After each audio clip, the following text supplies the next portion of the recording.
Living alone in a foreign land, she often found herself longing for Vietnamese dishes like braised fish, pickled eggplant, and sour soup. After spending some time in the US today, she decided to try cooking Vietnamese-style sour soup. But instead of adding sugar, she accidentally threw in a handful of salt. A moment of unexpected absent-mindedness. The instant she tasted it, her face scrunched up.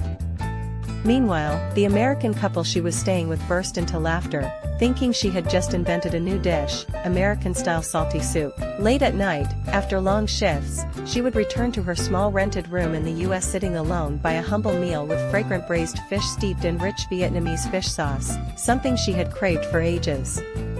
That aroma brought back a flood of memories, her mother's home-cooked meals, the creaky sound of the old electric fan, and the warmth of childhood.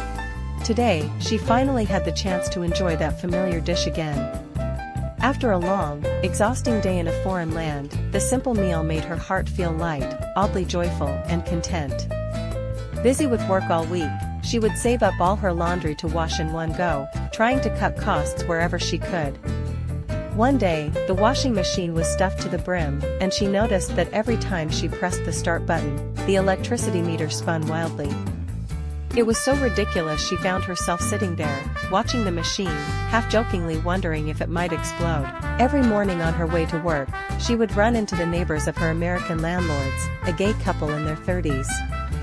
Like clockwork, around 6:30 a.m. they would walk their big white dog. Whenever they saw her heading out, they'd smile warmly and greet her, "Hi, how are you?" To her, it was a completely new experience. In America, same-sex marriage is just a normal part of everyday life. And little by little, her perspective began to broaden, more open, more compassionate toward the world. The gay couple had a big fluffy dog. Every time she passed by on her way to work or elsewhere, her heart would race and her steps quicken. The dog wasn't aggressive at all, but it reminded her of her childhood back home.